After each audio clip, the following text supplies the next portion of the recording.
Okay, we're live.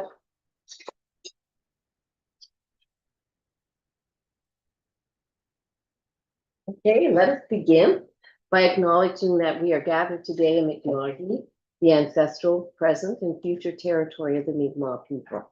Today we gather with the intent followed by the Living Peace and Friendship treaties, with respect, cooperation, and coexistence. We are all treaty people.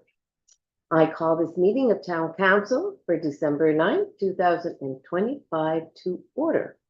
I will take approval of the agenda with an added item for the audit committee report. The agenda is edited. Okay, I'll second that. and seconded by Councillor Carver. Thank you very much. All those in favor signify aye. Aye. Opposed, nay. The motion is carried. We'll move on to the acceptance of the regular council meeting, November 27th, 2025. Look fine there. Those fine? No errors or omissions? No? Then we will accept them as they have been presented. Are there any announcements from council members? We've had a wonderful couple of weekends and weeks here in Mahone Bay with the Father Christmas, the season of Father Christmas, which ends on the 24th of December, but is going strong. And we've had, I think some people have reported their best ever for having people stop by their booths and attend events in Mahone Bay. We've had several new events, and it continues to be happening here in Mahone Bay. The Father Christmases will remain, and there's some very good concerts taking place in town in the next couple of weeks. So I know Bayview School concerts are this week too, and many people, because they don't drive by the school every day, forget that it's there. But it is a public concert, and they love to have a full gymnasium. Anybody else from council have anything to report? Councillor Carver. Thank you. I just want to let council know that I no longer have a conflict of interest around the Mahone Bay Land Co-op because I've resigned my membership in the co-op. Duly noted. Okay, well, being none, this is our last council meeting that is scheduled so far for until next year. I love saying that, next year. Sounds like we have a lot of open space. But anyway, wishing everybody a wonderful holiday season and safe traveling for those who are traveling.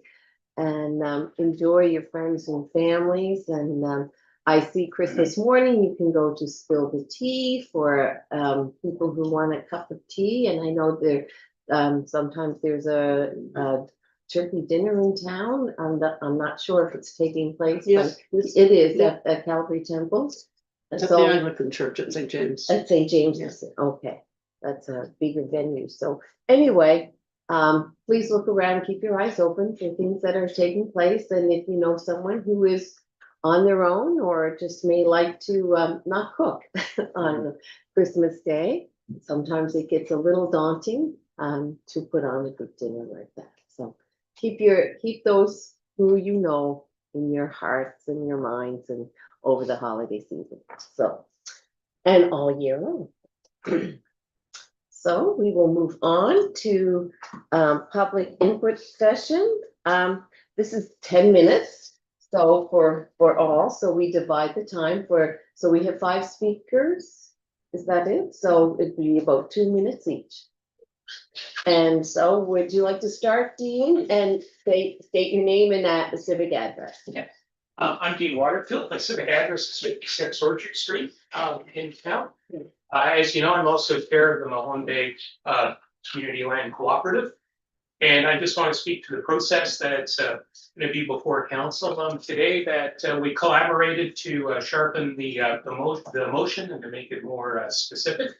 And in terms of the intent as to what we can provide to the town by developing the property across from the fire hall. You have been presented with a brief that now has a map in it as to where the best intentions lay at the moment as to what the property boundaries might be. I think in terms of the process that we went through with the town CIO and the deputy mayor, is that we've all agreed that this is going to be an iterative process. We're going to learn as we go along. Those boundaries may change depending on the completion of the Gem Tech study and what we need to present to funders. So I'm hoping that council's going to pass the motion today, and thanks very much for the time. Thank you. I'm Catherine McCarron, I live on Main Street, and I have been a founding member of this co-op, working hard for 3 years, and I really urge council to continue working with us. Because as a renter and as an older person, it's the next best step for me. Renting is precarious. I don't know if they're gonna sell a building for $1 billion, but and where does that leave renters? So I look forward to moving into a co-op in Mahone Bay, and I hope we can all make it work. Thank you, Catherine. Next. Hi, good morning, everyone. I'm Sherry McLeod. I live at 23 Pine Drive in Martins River. I'm currently the president of Atlantic Sea Change Cooperative Housing. I'm also a member of this co-op, Mahone Bay Community Land Cooperative. I'd like to speak about why mixed income housing cooperative in the town of Mahone Bay on that property at Hawthorne and Kinburn makes good sense. And also about the difficulties that the Mahone Bay Land Cooperative encounters in building this type of non-market housing. There is shortage of in the town of affordable housing options for people who work in retail services, healthcare, young families, and seniors wanting to scale down. The co-op housing model is not public housing. And I think that there's some concern about that possibly. Every resident will be a member of the co-op and have a stake in the development and governance of the community. The resident members will be much more involved in than the typical renter in a typical apartment building. They serve on the board and committees within the development. Unlike a private developer, a housing co-op will guarantee that level of affordability forever. It's not going to run out of, a 20-year window and become market housing. The property at Hawthorne and Kinburn is ideal for a development of this type. It's walkable to most town services, to the school, and to most employment locations.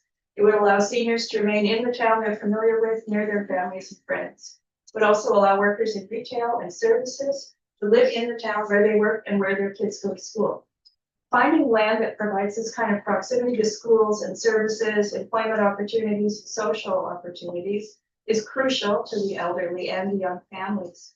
Sea Change Co-op, my group, was under contract for a private property on the edge of Lunenburg a couple of years ago.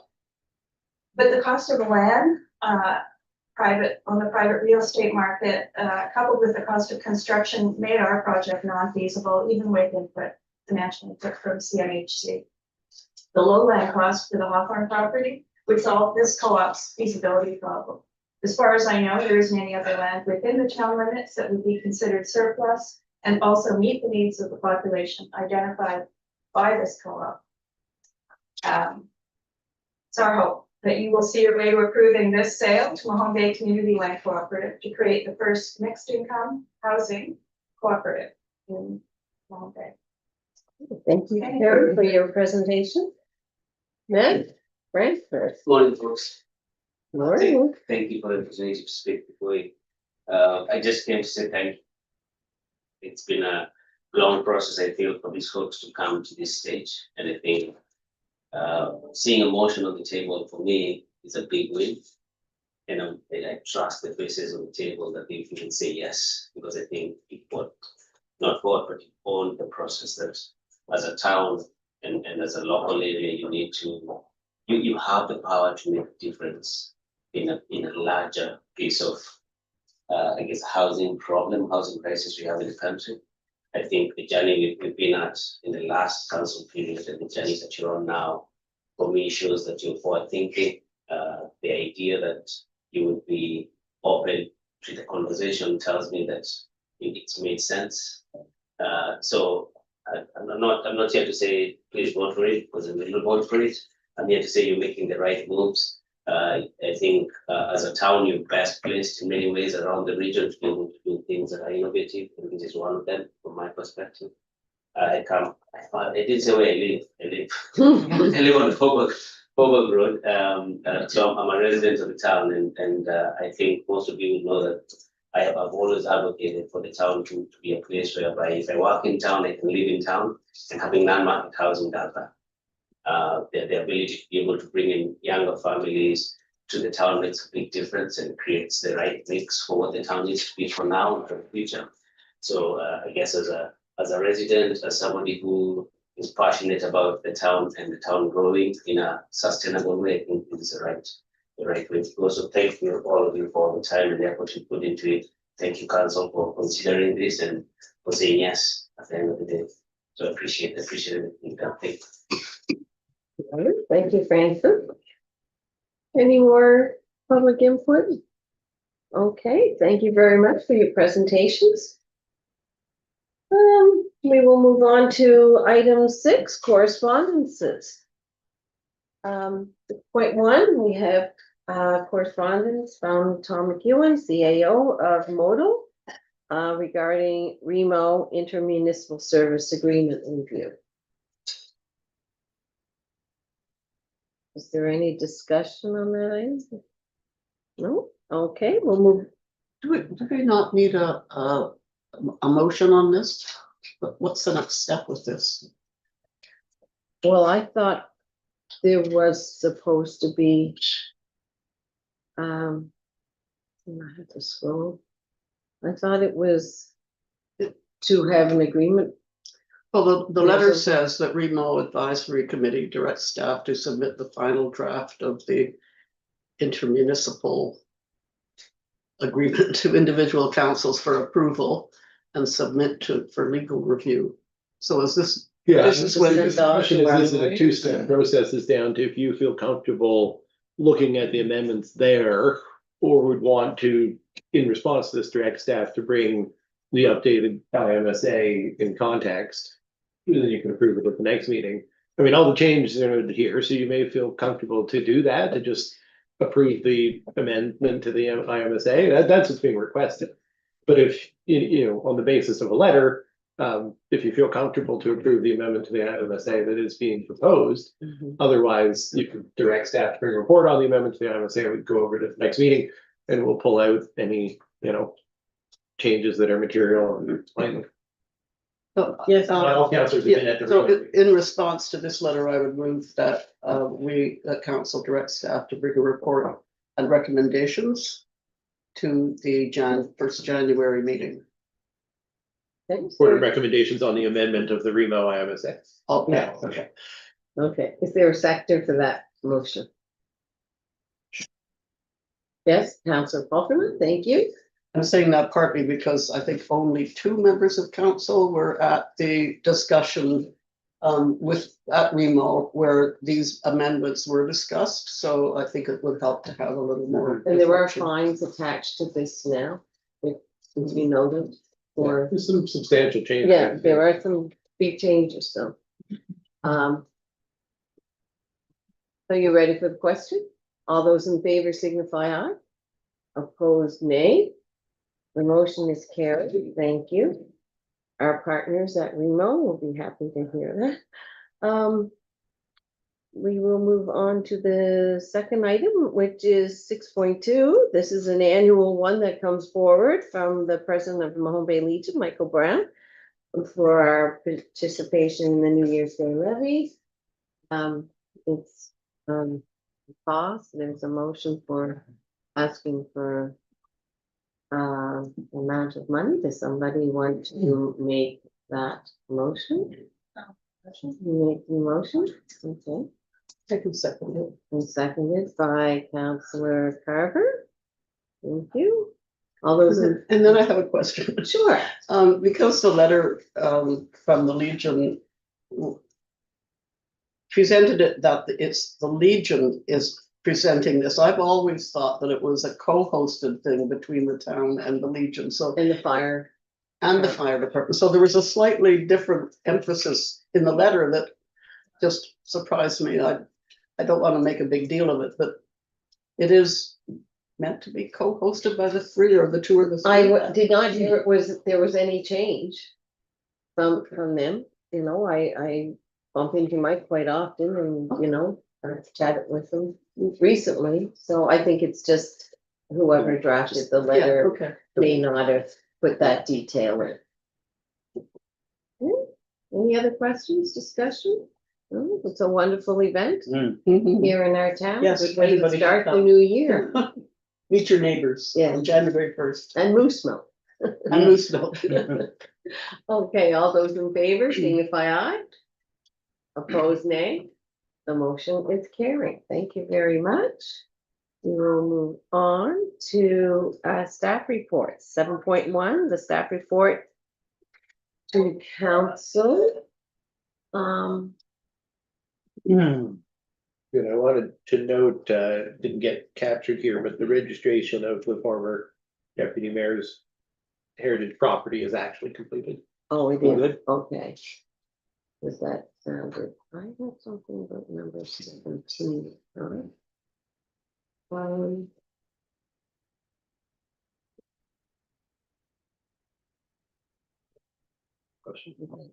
Councilor Carver. Yeah, I just have a question. I can't remember what number it is in the report, but it's about the solid waste. And because the solid waste collection has been taken over by a new firm. Mhm. And so there's been a change to how the waste disposal works and what at curbside. I know that there have been notices sent out on social media, but I wonder if there will also be a hard copy somewhere so that people can keep it in their hand and say, where does this go? They're working on that, and there will be copies available at town halls or municipal offices. There will not be mail out of them, but it will be found on each unit's website and their social media. And in the town hall news, so that people who like paper Yeah, can read it yeah, and come and get their piece of paper. yeah. Yeah, I think they're focusing mostly on the graphical representations of all the different objects and stuff, so in the newsletter, it'll probably just have to highlight and then direct you to the. And I guess for anybody who is more digitally savvy, you know, the app that MJSB uses, their widget, I guess, you can type in the object and it'll tell you what to do with it. So, you know, that's an option for people as well. It is on the website. It's on our web, yeah. It's on our website. I noted that someone already picked up, there was an error in it, about paper plates. And that some paper plates will be taken and some not, or there was a, It's about that was already. the picked. glossy, Yeah, gloss on it, yeah. There's yeah, gonna be a lot of that. I'm sure. yes. So I think as they move forward, there'll be some. And there has been indication they're not aiming to leave a bunch of bags on the side of the road rejected, like they're gonna understand that Yeah. this will take a little bit of time. I guess to Councillor Carver's point at the Joint Services Board, Councillor Oweikel was pretty adamant from Modal's perspective about ensuring that there'd be hard paper copies at the town hall, so that is happening. At least at town hall, Yeah. by preference, despite the reluctance to use more paper, is to give everybody a hard copy, the same way we distribute the calendar with the waste collection dates on the other side. Mhm. Oh, and that could be an opportunity, in fact, because we have to distribute the 2026 calendar. Well, we've done that. It has. Oh, it's already gone. Council meeting schedule on the other side. No, It has hasn't. All those dollars. So it wouldn't be cheaper to add another page. I don't think we have it No, because they're today. not connected, so. But we could do a mail drop if we have a single concise page from MJSB that we can use or Region 6. Even the diagrams, I mean, the graphics. Yeah, Anyhow, that's my personal thought, knowing that there are many people in town who are not on media or using digital devices. that's very well known. Okay. Any other questions? No? Okay, we'll move on. I had a question about number 2, which was about the Nova Scotia Energy Board. There was a something expected completely Yeah, in the work December. on the deferred revenue application from our consultants actually was completed last week. So Ashley has it for review now, and Okay, hopefully will be submitted to the board this week. I don't know if that will be in time for January effective date, but okay, where it's deferred Okay. revenue rider, I guess it doesn't matter terribly. It doesn't take effect till February.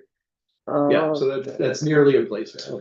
all right. It's up at 95%, because the only thing waiting was for Ashley to actually review it and submit it. Okay, that's good. I just wanted to know. And item number 6, review of was it 6? No, it was 7. Sorry. Writing to the municipality district of Lunenburg about the boundary revision detail. Yeah, it's a similar thing. Staff have prepared something for me, and I need to get it sent this week. Okay, Yeah. okay, just making sure. And the fishing dock, you know, that's close to my heart. There was a piece on the fish, Yeah, it's one that we just sort of plan to get in before budget. So okay, we haven't, prioritized getting that report in, but we will before budget time. okay, that's just. I think we put it down for January. It might be February, but it will definitely be before, as we need to consider the budget implication. Mayor, on item 4, on the streets and sidewalks bylaw, and I know we've got kind of 2 similarly described bylaws that we're contemplating making changes. Are we on track, do you think, so, to get that done by March so that the tourist What community you can guys do with the draft there, put it on the Fair list enough. for the policy strategy meeting in January. January, So okay. if you recommend it to council, and then it goes to schedule a hearing, it will be in February? before March, it will be in place by March. Okay, I think that's. But if you have reservations, of course, that's up to council in January. Mhm. Yeah, You figure most applications will happen for May. Yeah. Give people a it heads would've up what the been rules are. Nice to get it a couple of months earlier. I know you guys were after that, but we haven't had any unusual applications as yet, I guess. I guess the issue is that in the absence of the new bylaw, would any applicant be able to avail of the old bylaw? And now that Councillor Carver's motion passed, Yes. kind of rescinding the old bylaw, so. Bylaw with the caveat that the new standards apply. If we got an application, we would advise people of the current status that we're revising the bylaws, and Mhm. we haven't gotten any, so it's probably hypothetical. We don't have to worry too much about, but I'll let you guys know. okay. Good to know. Any other discussion on the staff report? Item 7.1, if not, would someone like to make a motion to accept? Oh, Councillor Twano, thank you. Seconder, Councillor Wilson, thank you. All those in favor signify aye. Opposed, nay. The motion is carried. Thank you. Item 7.2, second quarter statistics report. That was interesting reading. They always are. Any questions about this report? Councillor Paul Freeman. It's just a question, is this fiscal quarter or calendar quarter? It is the fiscal quarter, so Okay. it is a little bit behind. It should be Yes, this year it is, last yeah. meeting. Yeah. I had a Yes, a question Councillor about, Carver. thank you. I had a question about the solar production. And how is it doing in terms of what we expected? Yeah, I think Lauren gives the Climate and Environment Committee more kind of nuanced analysis of it. And I think she said in the last one that we were on target for between 95 and 100% of estimated production this year, based on what we've done so far and weather and everything. If we get a sunny winter, that means we'll probably actually exceed production targets for the year. But I think we're on track to at least match them. And the snow helps us too, right? Because our panels. The winter can be a great time for our generation, framing, as long yes. as it's not actually snowing and overcast. Yeah. And what's the sense of the percentage of the town usage, electricity usage that's coming from the solar farm? Yeah, I mean, I think, you can only really get the final at the end of the year. We've said before that absent growth in demand, the solar garden was supposed to be about 18% of our net annual energy. But the demand does continue growing. So we wouldn't have a specific percentage until we look back at the end of the year. And then there's also, I think, kind of the more interesting question of which days the town ran entirely on solar. Because even if we're talking about 18%, that's overall, nighttime, there's any. There are moments when we're entirely on solar, and so we'll see if we can produce some type of analysis for, the days that we ran on just solar, because I found that quite interesting. Okay, Council Wilson. Yeah, thank you. I asked a couple of months ago, or maybe a month ago, if we could have the solar business reported as a standalone, just so that we could get some understanding of what it costs per megawatt hour. Do you think we're gonna be able to do that for the budget this year? Oh, yeah, well, we did in last year's budget, but it was kind of in the last revision as a note. And then, I know Ashley, because she's on vacation, is a little bit behind in sending also the Q2 financial reports with the Q2 stats here. And she will be emailing the Q2 financial report, and then we can discuss that in the next year. That will include a, to date anyway, view of the solar garden as a standalone asset for the year. So costs incurred in the first 2 quarters and production in that period. Do we have a sense of where we are per megawatt hour? I don't doing the math that way, but if we're on target for production, and I do have a sense that the expenditures were relatively on target. We're still working out vegetation maintenance to try to get the lowest cost approach. Gonna use the sheep again? The sheep were actually, I think, a good success, but I do intend to give council some kind of report on it before the new year. The only issue is they won't eat everything, in particular the invasive species and things that are really gnarly. So there is still some human effort, and this past year, the farmer with the sheep actually did most of it because he wanted the sheep to be successful. So in the future, he may come back and say, well, it was a lot of work. Costs, didn't work out quite as favorably as I was hoping. So we'll talk to him again about his assessment. Goats would eat the gnarls. Goats would eat the panels. Yeah. Well, we've been told no goats. I have one more question. Yes, Council Carver. Thank you. On the EV chargers, I think all of our chargers are slow chargers. Do we have any plans for fast chargers? Don't. I mean, so my recollection is we looked at it about 3 years ago, last, when we were doing the GHG plan. And essentially at that time, it's about $100,000 to install one of the fast chargers. And there was at that time NRCan funding for 50% subsidization, which was accessed by Nova Scotia Power, inputting the one in Gold River, for example, and some of the other locations. Gold River doesn't have a fast charger. Anyway, there was a grant available. I'm not sure that it will be any longer. I think it was a kind of initial effort to get the public sector involved. But ultimately, our analysis 3 years ago was, well, the private sector will surely see their way around rolling out these fast chargers. That hasn't really happened in Nova Scotia. So it's kind of a chicken or egg thing. They don't want to invest in it unless there's enough demand to justify it. And the South Shore is a particular desert in terms of EV charging. So it's something we could revisit. I don't think that it's a money maker from the utility side, even if we get 50% subsidization. It would be more about whether it's something that we feel would be beneficial or relevant to the community. Yeah.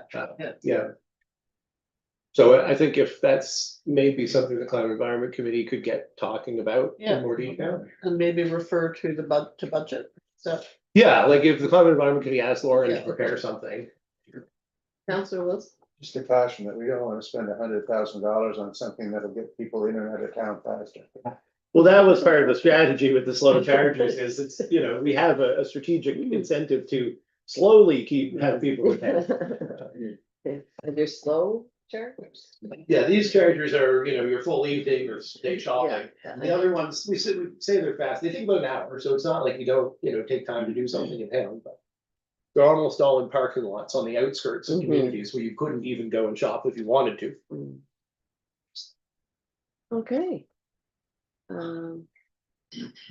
Any other discussion? Report, okay, we'll go on to 7.3. Film policy public engagement plan. Well, I wanted to preface this by pointing out that this would have come as a recommendation in a report from the communications committee, except that the communications committee doesn't make reports direct to council. Right. So staff brought this forward, but it does reflect the discussion of the communications committee. Okay. Would someone like to make a motion? Council Wilson. That's fine, your worship, so I move the council approve the attached public engagement plan on film production policy for the public engagement policy. Is there a seconder for the motion? Council Popperman, thank you. Any discussion? Questions? This is long awaited to get this done. Yeah. So again, going back, can we have a method other than digital methods of doing the survey? I think only digital methods are mentioned in the public engagement plan. Well, wouldn't it though have an open meeting at Well, secondary? so the proposed survey though, which Penny's referring to is, is the first opportunity people Yeah. have. And if you don't have a non-digital version of it, it could miss some people, and it isn't referenced in here. Yeah. Kelly, sorry to put you on the spot. In the past, when we've done surveys, we would just accept the printed version in the office and then input it ourselves. Yeah, I didn't read through this report. Does it say what we will use? Well, it says they could either use Granicus or Survey Monkey. I think The it's- Survey Monkey, we Yes. can input. Yeah. Data ourselves, so we can have printed versions available here for people to pick up. And then we can input the data. I'm not sure about Granicus. Yeah, well, that can inform the choice, I guess, but we'll take that back to Claire Louise and see how we can do with that. But I guess the obvious thing is we'll find a way to have a paper version. And then I think the paper version does have to be probably picked up here, or people could request one, but. And yeah, and information in the town hall news that would be the case. Yeah, exactly. And I wondered about starting the survey in January rather than December when people's brains are elsewhere. I'm not sure how that timeline was. Yeah, I think it was just the thought that like we could re-up it in the beginning of January, but some people have a lot of time over Christmas, so they might complete the survey. But we'll essentially post it in January in case you missed it, so. Okay, any other discussion? Someone like to make a motion? Oh, right, sorry, ready for the question. All those in favor signify aye. Okay, no nays, so we will, the motion is carried. Thank you. And we are going to 7.4, which is council vacancy and special election. So you have the staff report on this. These are the dates. That looks good. It seemed to be a middle ground, not too early that people caught up or if people are away during the holidays, they still have time to get on the get the nomination process finished and start campaigning. That was our biggest concern.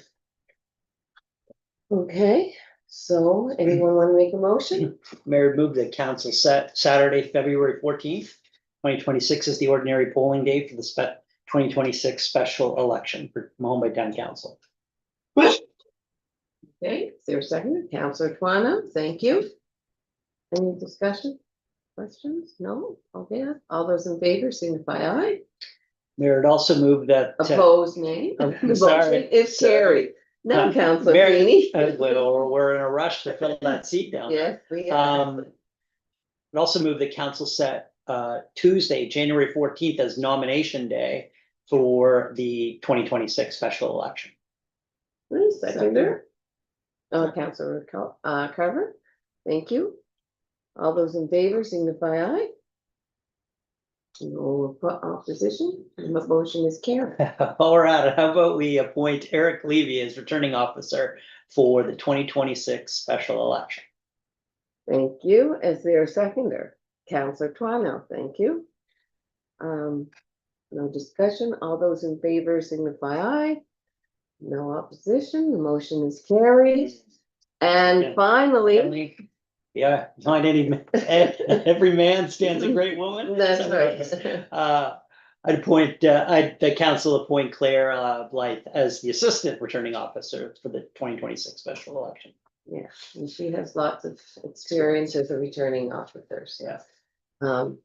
Seconder? Councilor Twiner, thank you.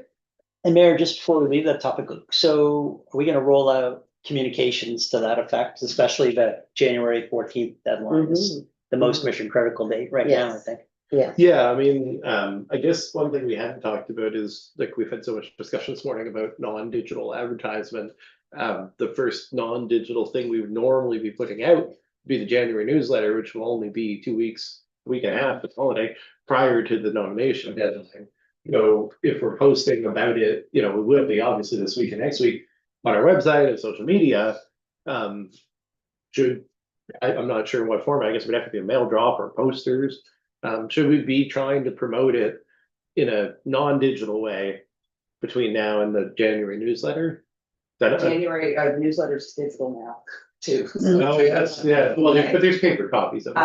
Available here, yeah. I think in the past, I'd have to go back and look, we have to send out, we send out a mail drop that has information about the election and also for people to. About nominations. About, I believe, I'll have to go back and double check that. So if that goes out before the holidays. Yeah, I think it. Yeah, I guess is there a Legion breakfast next week? no, they don't have it in No, December because they do the levy on. The levies are The levy. different. Promote it at the levy. We Yeah, can have paper copies at the levy. And posters at the usual place, like the post office, it's always town bulletin board. And Can you post at the Mahone Bay Center or the grocery store? A poster with key dates, I guess, and say like nomination deadline and election. Anyway, it's a small town, word will get out. Right, for sure. Okay. Were we still in discussion on the motion? I think? No, We, motion's passed. we did the vote, we Yeah. just had that little piece, okay, so. Anyone here in the room interested, like. You've got it firsthand. So. We will move on to our Is there a next. second vote just in case?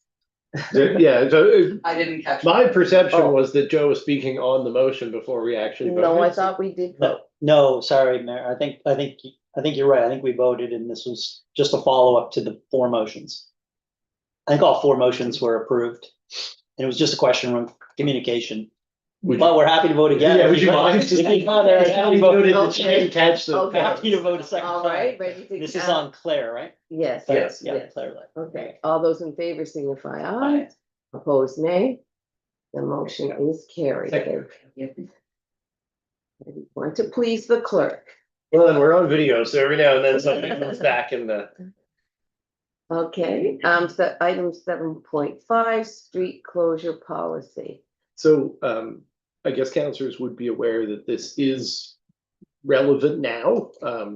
If you're comfortable to pass it now, I mean, we could return to this after closed session if that would be preferable. Like you might want to defer this to follow the closed session, but it's up to you. Council Wilson? I think Dylan's advice is good. I think we should defer it and pass it after the closed session because it is. Time is of the essence in this case, I think. Okay. Okay, so we'll just Okay, return to okay, this after. all right, so we will add this to the closed session. Thank you very much. Is there someone who wants to make a motion to accept the reports?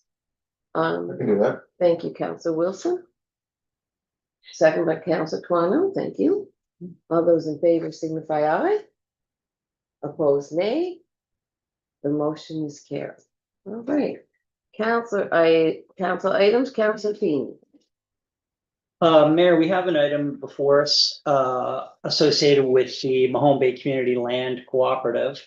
With a detailed information, package as well as a number of motions and preamble that maybe we'll just go through. I think, Councilor, Francis, spoke a little bit about the pace and the cadence of our discussions.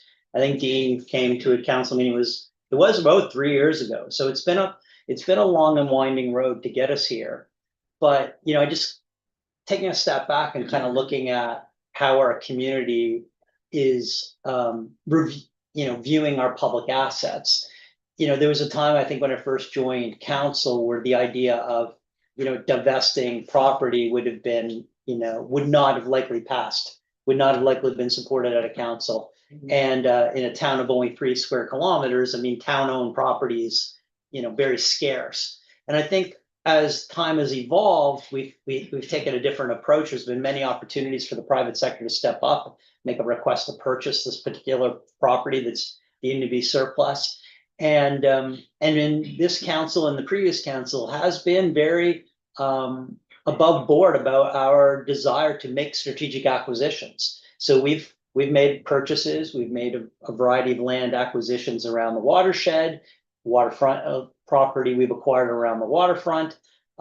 So, I think we're trading up using, we're trading Ventnor and Atlantic Avenue for Boardwalk and Park Place, I think, to some degree. So we do have this land.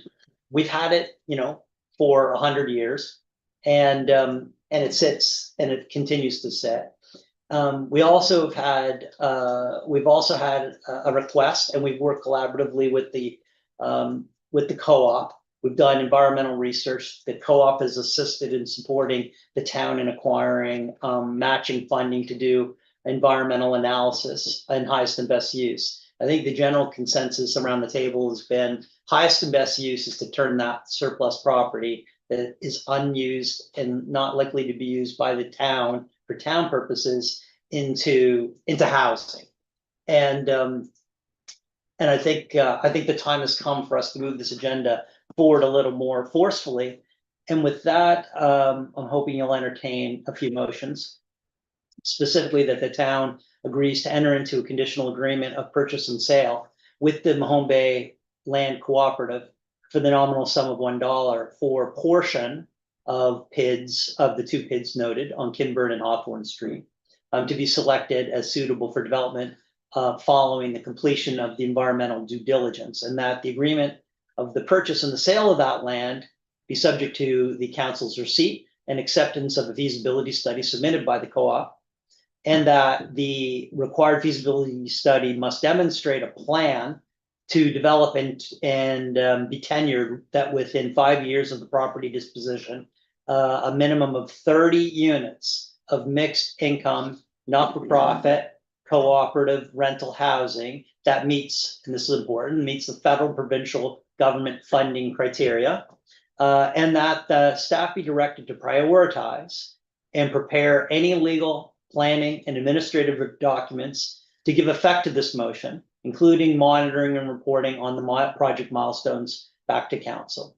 And finally, that the agreement of the purchase and sale be include a clause stipulating that if the Mahone Bay Land Cooperative fails to satisfy the development and the tenure conditions within 5-year time frame of the property disposition, that the title will revert to the town of Mahone Bay.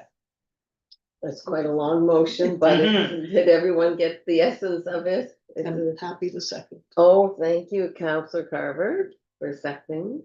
Any discussion? This has been a long time coming, and I've enjoyed fitting in on many meetings with members of the board. They've been respectful and cooperative, very transparent. They've been an excellent example of partnership and working together to reach a common goal. So, anyone else ready for the question? Or? Good. You both. I just have a question, and that is, I have a question, simple question. If we agree to shoot the puck on this today, which I suspect we will, what is the sort of timeline for seeing shovels operating up on that property? Well, I think it depends on the study. Hearing back from that will determine everything. Well, really, you can't. Yeah, so essentially, the presumption, I think, is that the feasibility study would be received next year, like in 2026. And that from there, this timeline provides 5 years to construction. Now, like at the end of the day, I don't think that they want to wait any longer, that the co-op wants to wait any longer than they have to secure funding and everything else. but they probably need our approval to do that. So, Right. you know, there will be some delay there. Correct, and I think they have some opportunities for grant money that they are certainly going to look into. Now, I do have one question for the CAO, and that is, I know that I didn't put time this morning to dig it out. But I know there are certain rules and regulations around disposal of land for less than market value. At the MGA, are we, if we do this, fully compliant?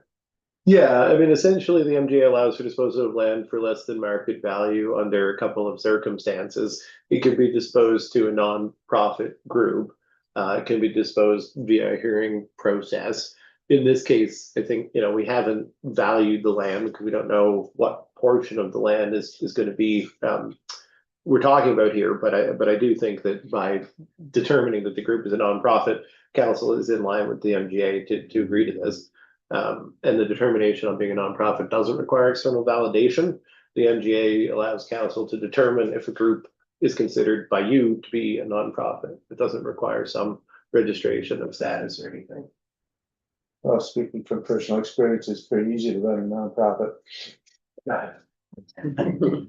Yeah. I mean, in terms of losing money. Well, as I've said all along, I like this model. I don't agree with some of the verbal characterizations around it, but I think it's a tremendous asset to the town when it comes to pass, and it will generate a significant chunk of revenue in terms of the tax base. So I will be raising my hand. And yes. Councillor Carver, you wanted?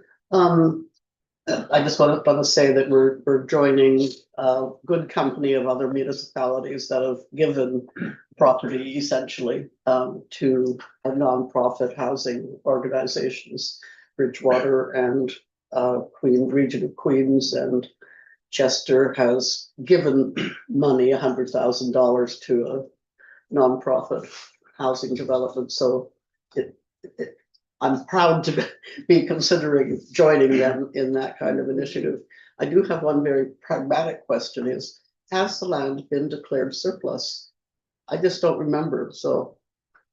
Yeah, I think, again, we're waiting on the determination of the property boundary in question, like as shown in the background there. We're not talking about the whole of either of the two properties. And so the thought is that whatever is going to be subdivided would be declared surplus. Okay. Whatever is retained would be determined to be of municipal purpose. Right. Yeah.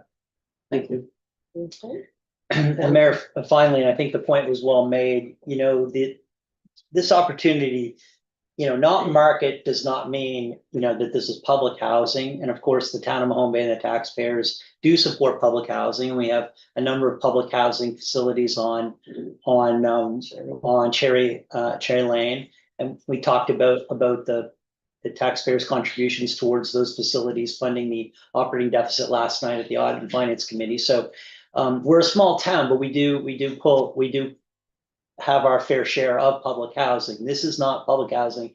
This is you know, this is a cooperative, and it's something a little bit different than that. So it is going to be a taxable assessment, although we'll work charitably with the organization down the road to make sure it's a successful project as well. And I think there'll be you know, lots of opportunities for follow-up to deal directly with the cooperative with the co-op.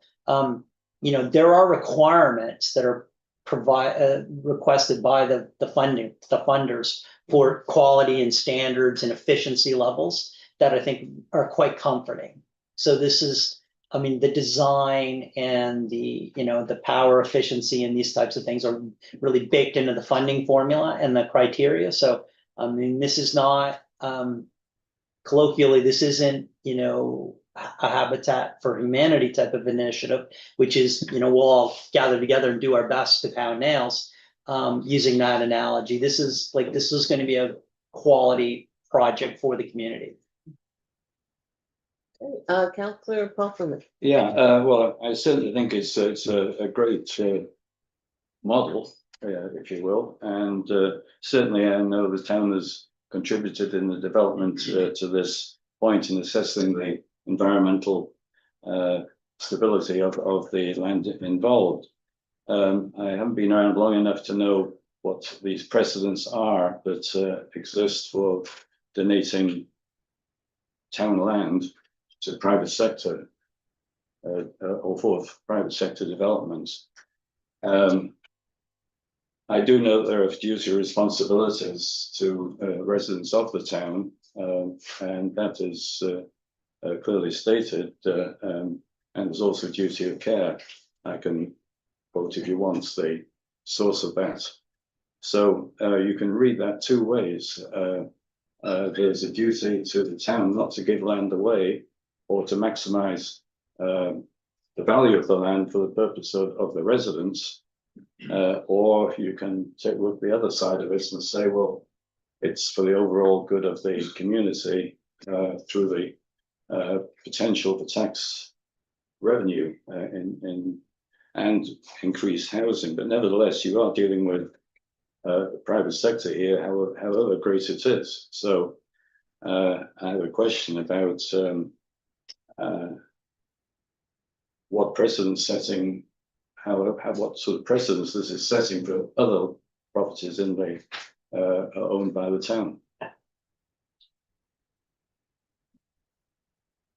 Yeah, if that is a question, yeah, I guess I'll just say, this is a council's discretion. So yes, you have now, if this motion is approved, demonstrated your willingness to agree to this type of a proposal from this type of an organization.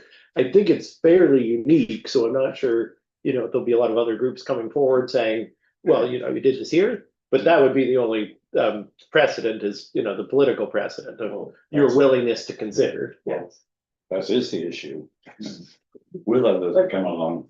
And there are other means of raising funds for property. A conventional way is to pre-sell units, as happens regularly in the developments, which raises funds to allow purchase of property. It's where there otherwise are not funds available.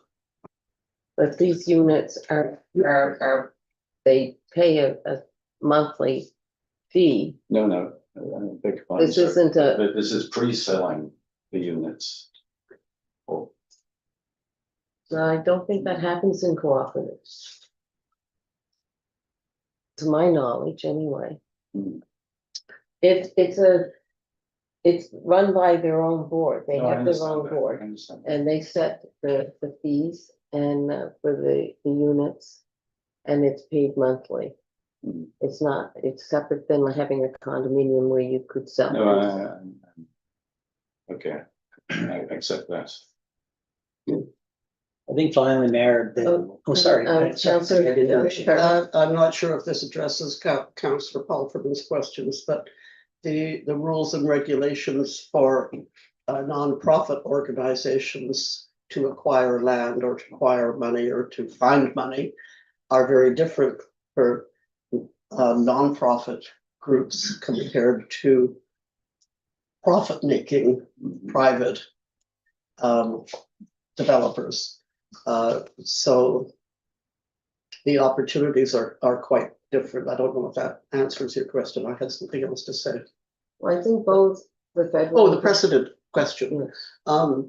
Just because we've done it once doesn't mean that has set the kind of precedent that means that we have to follow the same principles the next time. I would believe that we consider each situation as a unique and new situation. That's my view. And right now with the housing situation right across Canada, both provincial and federal governments are encouraging municipalities to cooperate in this manner with the surplus or vacant lands that they have. So where we as a town really don't feel we have the means for to build a public housing unit in our town, this is our way of helping a nonprofit to address the housing issues that we have in our community. We have people living and working here, well, not living here, but working here, who are struggling with transportation just to get to their workplaces and back home every day because they don't own a vehicle and we don't have public transit. So, having some kind of affordable housing for people in Mahone Bay is, I think, a real big thing for us as a council to be working on. I just want to, because there's a relative level of discomfort around, if anyone felt that there was an inappropriate sale. I would suggest that to comply with the DMGA, when we have a defined piece of property, that the council actually advertise a hearing to hear from the public about that. But it seems very premature to attempt to do so here. It's a conditional agreement. The public wouldn't be able to assess any form of proposal. So I think you can agree to it conditionally because your acceptance of the feasibility study is a condition. So then if you say, well, we received a feasibility study, we're going to provide an opportunity for the public to come out and comment on that before we actually approve it. Mhm. You could do that, so. Okay. Yeah. All right. Any more discussion? Are we ready for the question? Okay. All those in favor signify aye. Opposed or opposition, the motion is carried. I think that deserves a.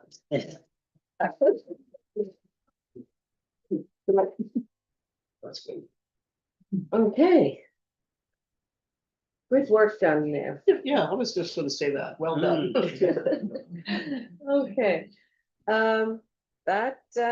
we move on to number 9, committee reports. And we'll start with 9.2, the Policy and Strategy Committee. Draft minutes of November 20th. Thank you all. See everybody. Thank you all. Thank you. Thank you. Let's see. See any emotions there, Mayor? I move that we accept the minutes for your information. Okay, Second. second by Councillor Wilson, thank you. All those in favor signify aye. Aye, opposed nay. Motion is carried. The Cemetery Committee. Mayor, we had a cemetery meeting on November 28th, did a tour of the Park Cemetery to take a look at some of the new plantings and the new design. We looked at the new section that was just opened up, which I believe Kelly has 110 plots, just over 100, so. Yeah, just below 100, and then there's expansion potential to about 120, but only after the Right. rows have been filled in. So there's inventory. You need a plot, come to town hall and happy to fix you up. So we also had, I guess, a discussion around the historical structure of the two cemeteries' operating budgets. And this was really a nuance over how Bayview Cemetery came into the town's purview and stewardship in 2009, and then formally in 2012. And so we're wondering, we're kind of the opinion at this point that there's not a lot of virtue in having them separated as far as two small operating budgets, and there's a virtue in kind of consolidating them. Beyond that, and it's not in this motion, but I think it will come in due course. We're talking about with what is the virtue of having two segregated, separated perpetual care funds. And, it's probably administratively, it's more logical to merge them together from an administration perspective, especially because they have, relatively small balances in the Bayview Perpetual Care Fund. We've got about a little under $250,000 in between the two funds, but, it doesn't make a lot of sense. But at this point, the committee is recommending the council direct staff to consolidate the operating budget so that when we see the 2026, 2027 budget presentation, in March of next year, it'll be kind of one consolidated view. So that's the first motion, Mayor. Okay. The seconder, Councillor Farmer.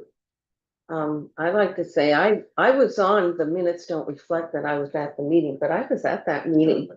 And it was very interesting to see, to go up there, and I'm a regular walker in the cemetery and visitor to the cemetery. I've been no stranger. All my life I've been in that cemetery. And it was very interesting to have that tour. If you ever have the opportunity to have a tour. It's worthwhile to see how the cemetery is laid out, the work that is being done, and as is going to Bayview Cemetery, if you ever have a tour or go in there yourself. But it was good to have people with the know. There was Bob Morris was there, he has information that others don't have with, you know, there's some talk about putting in a crematorium, is that what? Columbarium. Okay, and there was one, we saw like a private one, you know, which I didn't know existed in. Yeah, the just a cemetery. single above ground Yeah. interment option. Yeah, but, you know, Bob Morris had a lot of information about that, you know, that he's had in discussion with other, funeral directors across the province, about the space and the cost and whatnot of setting up, one, but it was a very interesting walk on, and I want to, Mark, I met Susan Maples, so if you're up at the cemetery and you see that beautiful bench and the beautiful tree, and it's donated by her.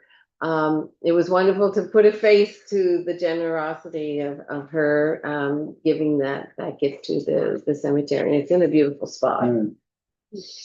That's right. Actually, if you're up there and you sit down in Susan Maples on by Maple Avenue there, and you're there when the sun rises, it's strategically placed so you can see up the corridor. So it's pretty interesting.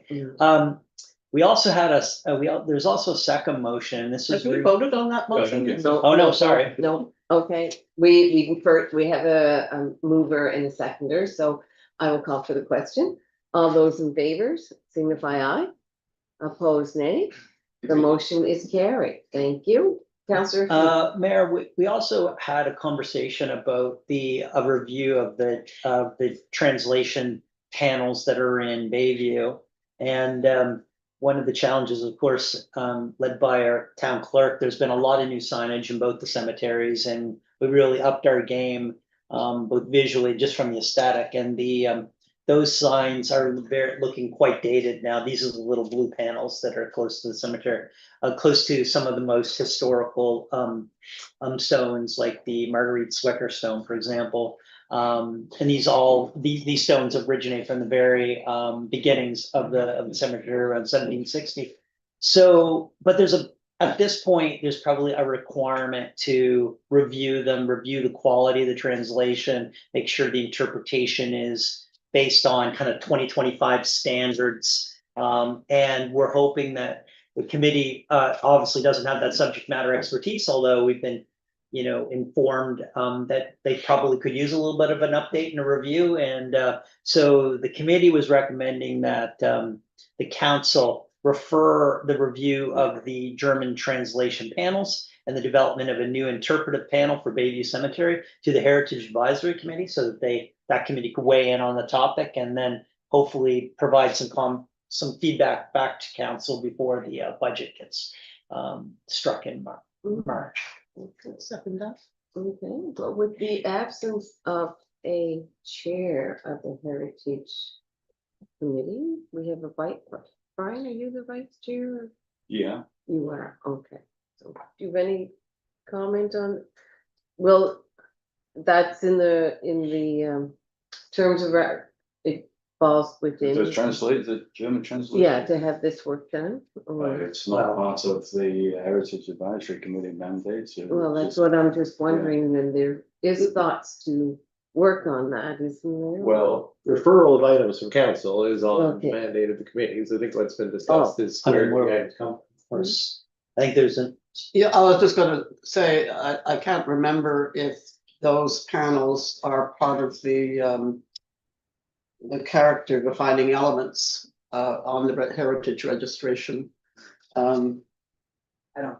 Yeah, Mayor, the thinking behind the referral is that the Heritage Advisory Committee is better has better linkage with the member for the museum Mhm. to, seek the hand, a warm hand up, an Mhm. inquiry with the museum and in collaboration with our town historian. So that, this is really out of I think the expectation is that the Heritage Advisory Committee will seek counsel from wherever it can find it to be able to influence the discussion. It just didn't seem appropriate to come directly from the administrative, the cemetery commission, so that was the, Because, yeah, we would have had to at least invite our historian and Right, museum to so- come to a cemetery meeting, they're already at there. so we just thought, this would be a better mechanism to have the museum and Deborah participate. Awesome. Are you good with that, Bryce, too, or? By all means, yes. Yes, okay. I know you're in for doing some reform, so that's good to hear. All right, I think it's a good choice too, because we do have some extra teeth there at the cemetery, at the Heritage Committee as well. Okay. Ready for the vote? All the those in favor signify aye. Opposed, no opposition, so the motion is carried. Thank you for that, report. Oh, I have two Oh, questions, Council, if I may, yes, about the Councillor report. Carver. When I was interested in the discussion about Muslim burials and I don't know the details of Muslim burials, but I wondered if Jewish burials, which are also different, could be included. I remember when the Mendel one was done and they had gone through a process.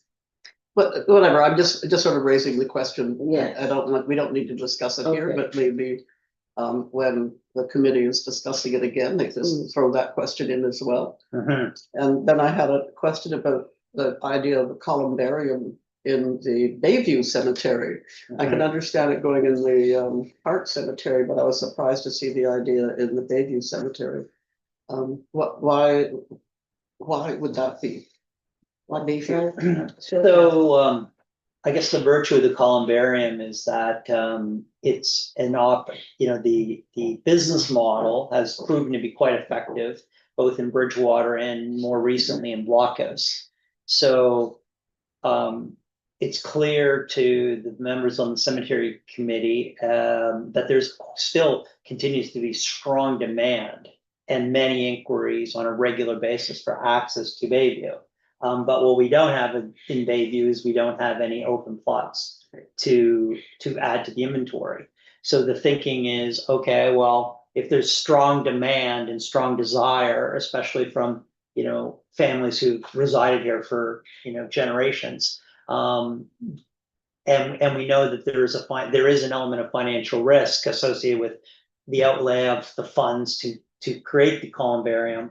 You need to have pretty good visibility on being able to sell that inventory fairly promptly to ensure that the cemetery assets are well looked after. So the thinking was, and this is very preliminary, is that it would be easier to prove out the business model by going where the demand is. That was the thinking.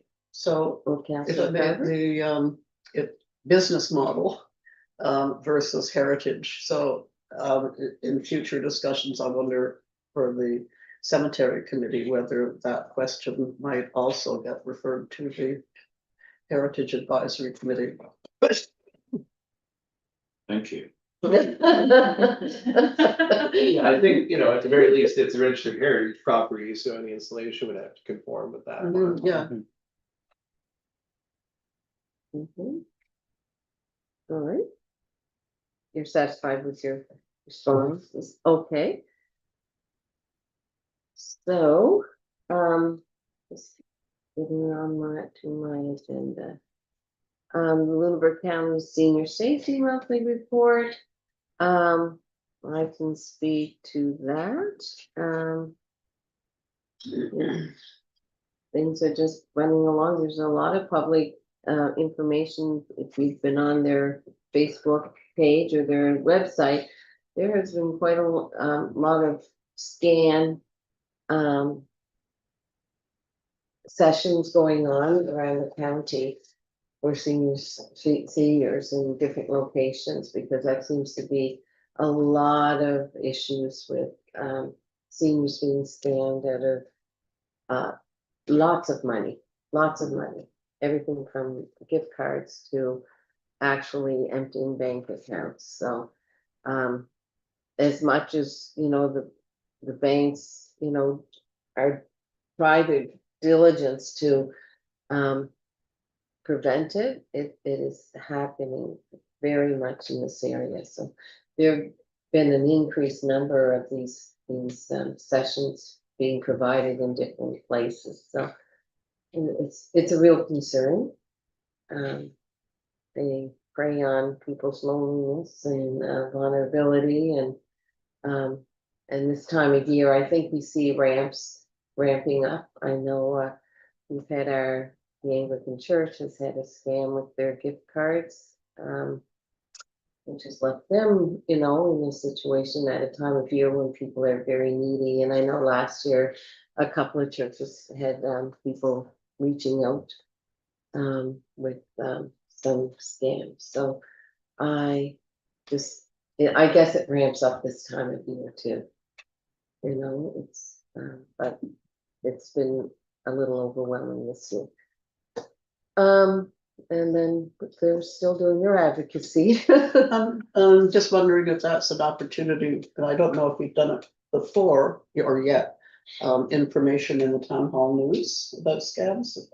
We actually just talked about it, yes. Yeah, okay. Yeah, because we've had reports of scam calls to residents intimating that they're from town hall. So we really need to get some, that's a big out to people. Yeah, I think that would be great. Oh, may I just give or you to promote the session on Thursday morning at the Mahone Bay Center, which Yes, is a collaborative, Remo. yeah. Yes, so there is a Remo session, Thursday mornings for, seniors and the public. But it's wise for people, to be ready for emergencies and, it's an opportunity. It's right here in Mahone Bay, so, it's on the, senior safety website, and is it on any of our information? No. 10:30 to 12 on Thursday morning at the Mahone Bay Center. What's in the newsletter? Okay. It says that the emergency contingency fund, the end of November balance is $471, and then it says $100 donation. Are they looking for $471 I haven't, or a donation? they always, they're a nonprofit, so they do strive on. United Way is a big, donator, to the senior safety, but mostly it's, people helping out and by donation, but other than our municipalities and our, which are all five are involved in the senior safety. And the province gives us 25,000 a year, so other than that, but they can always use what they do is they turn things like that into gift cards for people and distribute it in that way.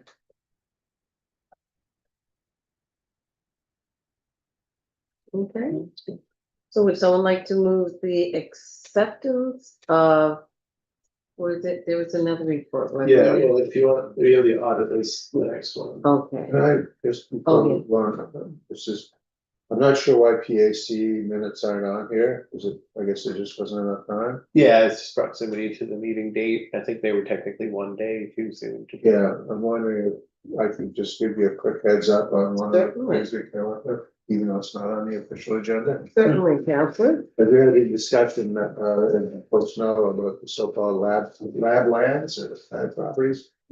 Earlier this week, or early last week, and, there are a number of interesting notions that came out of it in terms of a mix of potential recreational facilities and housing and et cetera, et cetera, et cetera. But where we ended up, which I thought was interesting, and it came from a member of the public as opposed to a counselor, was we really need to revisit our whole position when it comes to recreation writ large. So we have somewhere in our minutes, there's a notion that we're going to look at the tiny flats playground. We know that there are other facilities over there are lacking, let's say. We know that there are other needs. Tim Mary wants to build a clubhouse, Tim Mary wants another, I forget what it's called, some kind of A play field, winter, practice field. winter soccer Yeah. thing. The Holiday Center has other needs. So it was suggested that and we're not quite there yet, but that we figure out how to get a group together, probably with some leadership from outside. Take a more holistic look at the whole thing and figure out what to do in the longer term. So, it's. And look for a grant that would help. us Yeah, with the probably. study or I facilitate. haven't quite got that far Yeah. yet, but and who would do it, I don't know. But Kim May, of course, is eager to have.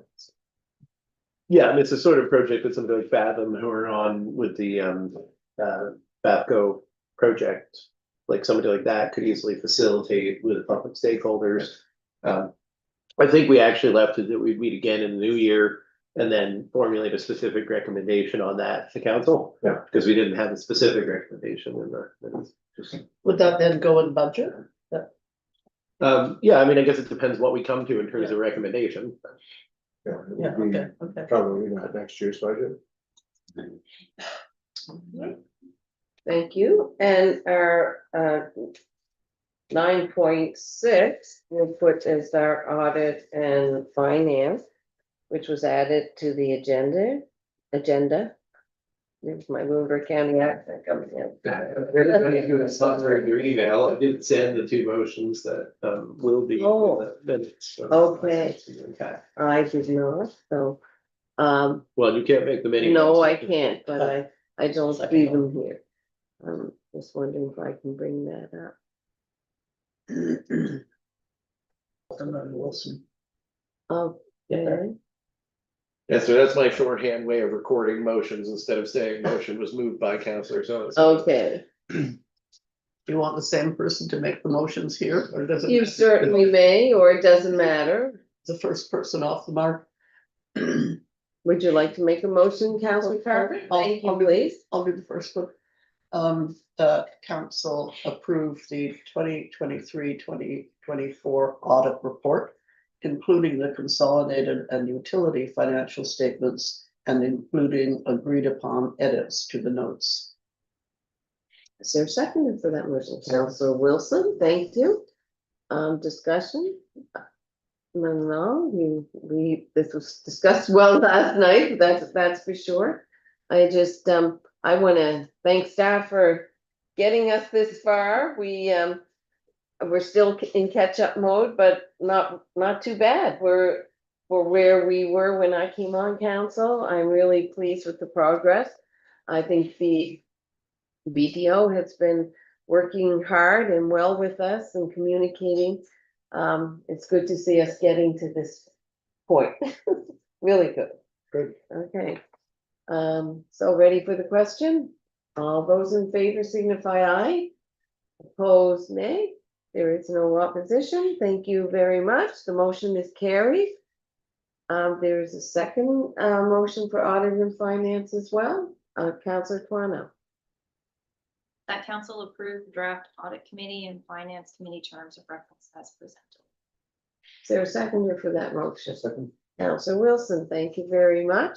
As you all know, we've been working hard on this. We had a great group of volunteers that have joined our committee. We had members from the public with really good participation and input and expertise in finance and audit.